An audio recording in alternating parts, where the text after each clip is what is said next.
Hello students, स्वागत है आपका आपके अपने यूट्यूब चैनल गंगा एजुटेक में। हमारा टॉपिक चल रहा था डायमेंशन एनालिसिस। आज हम सीखेंगे ड्राइव्ड क्वांटिटीज़ की डायमेंशन निकालना। 7 बेसिक क्वांटिटीज़ होती हैं जो मैं आपको ऑलरेडी बता चुका हूँ, जिनकी डायमेंशन फिक्स्ड होती हैं। उनका यूज करके हम ड्राइव्ड क्वांटिटीज़ की डायमेंशन निकालना सीखेंगे। इस वीडियो को पूरा देखिएगा, लास्ट में मैंने एक इम्पॉर्टेंट न्यूमेरिकल भी रखा है। तो स्टार्ट करते हैं। हमारी आज की पहली टर्म है एरिया। एक चीज़ हमेशा ध्यान रखिएगा कि यदि हमें किसी भी टर्म की डायमेंशन निकालनी है तो पहले हमें उसकी यूनिट पता होनी चाहिए, तो हम डायमेंशन फिर इजीली निकाल सकते हैं।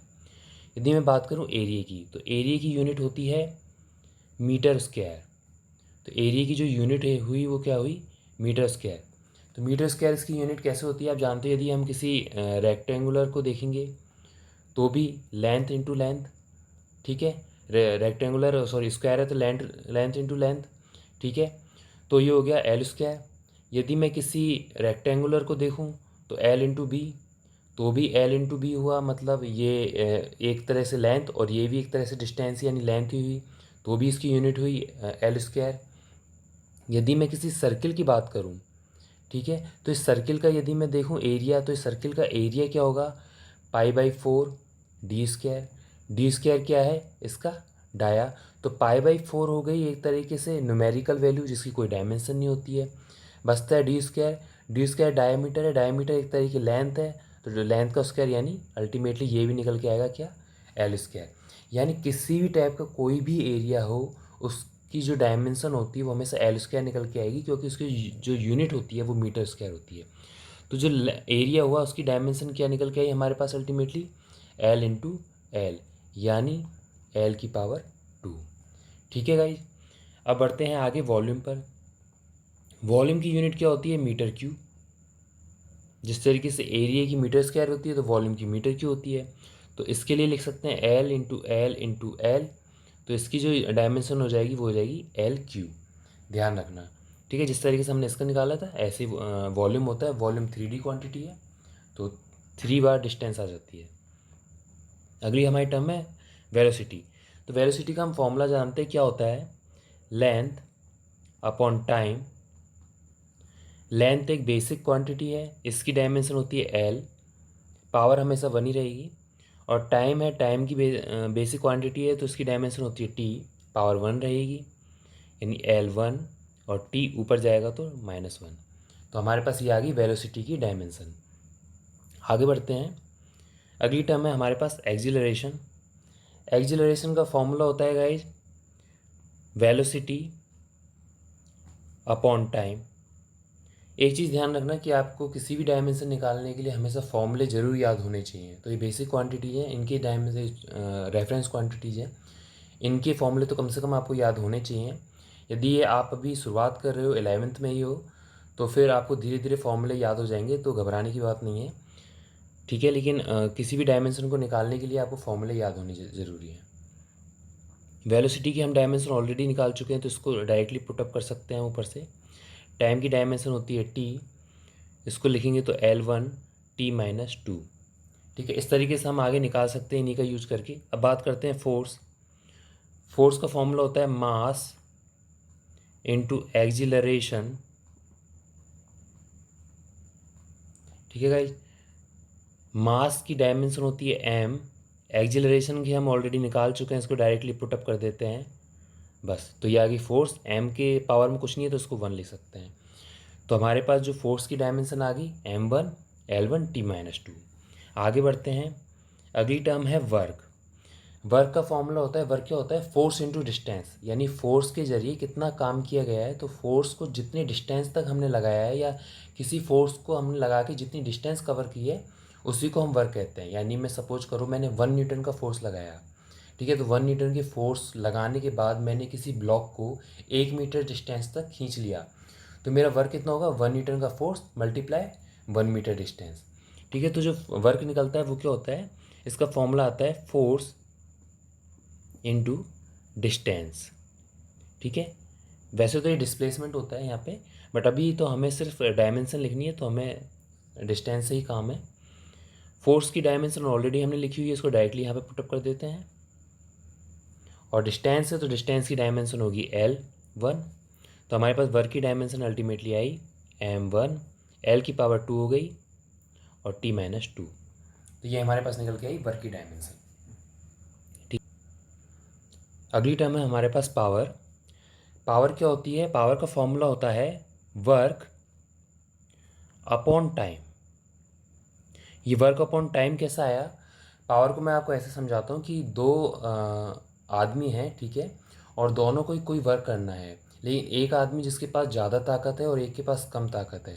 तो जिसके पास ज़्यादा ताकत है वो उस काम को बहुत जल्दी कर लेगा, लेकिन जिसके पास कम ताकत है वो भी उस काम को कंप्लीट करेगा, लेकिन ज़्यादा समय लगा के। ठीक है, तो यहाँ यदि हम पावर की बात करें तो पावर का जो फैक्टर होता है वो टाइम पे डिपेंड करता है। यानी वर्क तो किया, वर्क तो होगा, बट यदि पावर ज़्यादा है तो कम टाइम में होगा, यदि पावर कम है तो ज़्यादा टाइम में होगा। इसलिए वर्क अपॉन टाइम को हम पावर कहते हैं। तो यहाँ पे वर्क की हमारे पास डायमेंशन ऑलरेडी है M1, L2, T-2, ठीक है, और टाइम अपॉन में है और टाइम की डायमेंशन हम जानते हैं T होती है। तो इसको इक्वल टू लिखते हैं, यहाँ पे कुछ नहीं है तो 1 लगा सकते हैं। तो ये बनेगा M1, L2 और T की पावर ये ऊपर जाएगा तो -3। तो ये हमारे पास पावर की भी डायमेंशन आ चुकी है। हमारे पास नेक्स्ट टर्म है प्रेशर। प्रेशर क्या होता है? कोई फोर्स किसी एरिया पर जो लगता है उसी को प्रेशर कहते हैं। यानी मैं बात करूँ प्रेशर की तो फोर्स पर यूनिट एरिया, इसको हम प्रेशर कहते हैं, ठीक है, एरिया के हिसाब से। तो फोर्स की डायमेंशन हमारे पास ऑलरेडी है M1, L2, T-2 upon area की डायमेंशन भी हमारे पास है L2, हमने ऊपर निकाली थी। इसको कैलकुलेट करेंगे तो हमारे पास निकल के क्या आएगा? M1 T-2। ठीक है, कितना ईजी है। आगे नेक्स्ट टर्म लेते हैं। ये सिर्फ मैं आपको प्रैक्टिस करा रहा हूँ जिससे आपको सारी चीज़ें समझ में आ जाए। अभी हमारे पास सिर्फ चल रहा है MLT की टर्म में। आगे ऐसी भी यूनिट आएंगी, ऐसी भी टर्म्स आएंगी जिसमें बाकी जो बेसिक क्वांटिटीज़ हैं वो भी यूज होती है। हमारे पास 7 बेसिक क्वांटिटीज, सिर्फ 3 नहीं है, 7 बेसिक क्वांटिटीज है। इसमें एम्पियर भी आता है, करंट के लिए होता है, कैंडेला भी आता है, ठीक है। तो बाकी सारी चीज़ों का यूज होगा, धीरे धीरे हम उसको सभी को कवर करेंगे। अगली टर्म आती है हमारे पास डेंसिटी। ठीक है, तो डेंसिटी का जो फॉर्मूला होता है वो होता है गाइज मास अपॉन वॉल्यूम। ठीक है, मास अपॉन वॉल्यूम होता है।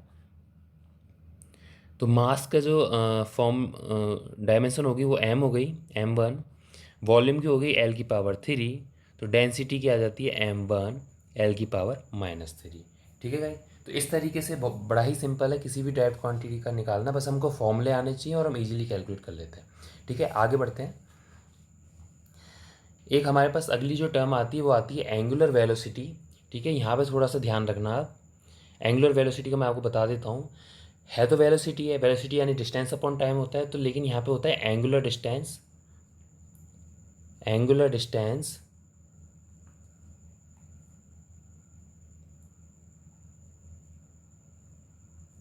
Upon time. ठीक है, अब बात करते हैं एंगुलर डिस्टेंस की। तो एंगुलर डिस्टेंस मीन्स एक तरह से एंगल हो गया। ठीक है, जैसे मैं बात करूँ, मेरे पास कोई एक सर्किल है, ठीक है, ये इसका सेंटर हो गया। मुझे यहाँ से इस A पॉइंट से B पॉइंट तक जाना है, तो इसकी एंगुलर डिस्टेंस ये हुई, ये एंगल। यानी A पॉइंट से B पॉइंट तक जाने में हमने जो डिस्टेंस कवर करी वो तो ये थी, लेकिन जो एंगल कवर किया वो उसका होगा एंगुलर डिस्टेंस। तो ये हो गया थीटा। तो यानी मैं बात करूँ यहाँ पर तो एंगुलर डिस्टेंस एक तरह से एक एंगल हो गया अपॉन हो गई टाइम। अब मैंने आपको बताया था जो एंगल होता है उसकी यूनिट होती है हमारे पास रेडियन अपॉन टाइम। क्योंकि ये 2D है, यदि एक सर्किल की बात करूँ 2D है, तो रेडियन अपॉन टाइम हो गया। ठीक है, और रेडियन जो होता है यानी कोई एंगल होता है वो डायमेंशन लेस होता है, ये मैंने आपको बताया था। ठीक है, तो रेडियन की कोई डायमेंशन नहीं होती, तो ये तो डायमेंशन लेस हो गया। और जो टाइम है इसकी डायमेंशन होगी कैपिटल T। तो इसकी जो पूरी डायमेंशन निकल के आई वो आई T⁻⁻1।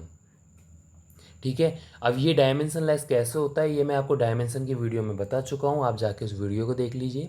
लेकिन फिर भी मैं आपको बता देता हूँ। जो रेडियन हो गया एक एंगल हो गया, तो एंगल बराबर होता है आपका आर्क अपॉन रेडियस। ठीक है, एक एंगल की जो फॉर्मूला होता है वो होता है आर्क अपॉन रेडियस।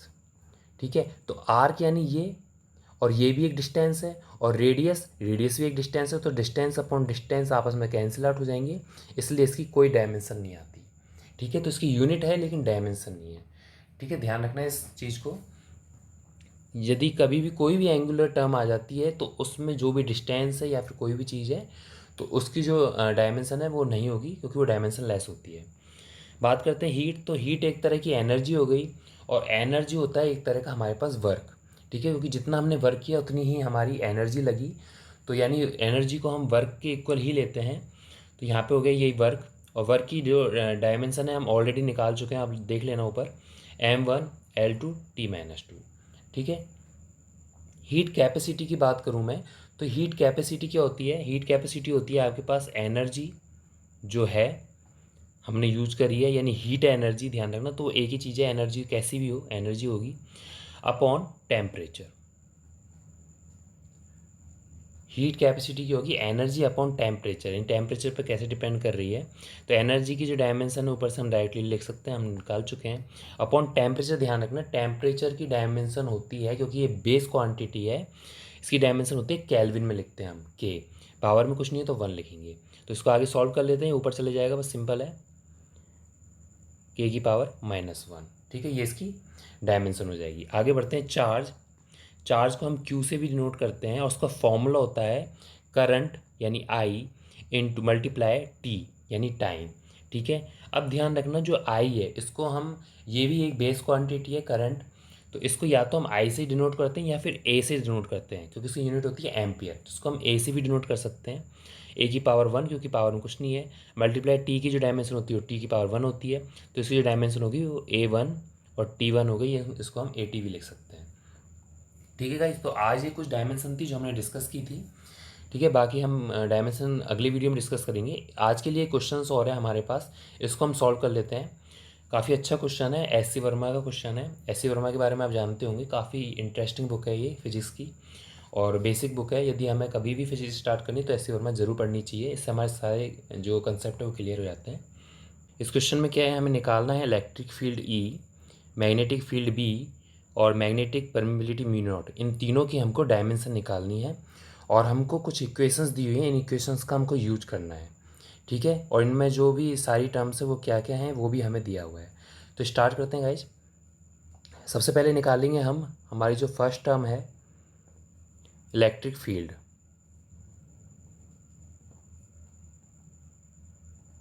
ई की डायमेंशन। ठीक है गाइज, अब ई की डायमेंशन के लिए हमको एक फॉर्मूला दिया हुआ है यहाँ पर, F बराबर क्यू ई।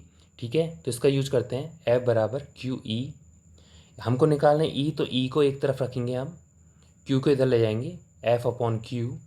ठीक है, अब हमको ई की डायमेंशन निकालनी है, तो इन दोनों की डायमेंशन रखते हैं। F है हमारे पास यहाँ पे फोर्स, तो F की डायमेंशन रखते हैं डायरेक्टली। F की डायमेंशन होती है, हम जानते हैं फोर्स की डायमेंशन m1 हमने ऊपर निकाली हुई थी आज ही, L1T-2, और Q होता है चार्ज, और Q की डायमेंशन भी हम ऊपर निकाल चुके हैं, ये रहा AT, इसको डायरेक्टली यूज करते हैं AT।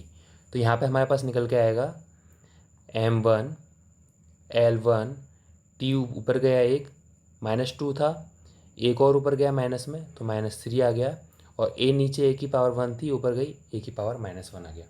तो इस तरीके से हमारे पास E की डायमेंशन निकल चुकी है, आ चुका है आंसर। कितना सिंपल था। सेकंड टर्म है हमारे पास मैग्नेटिक फील्ड।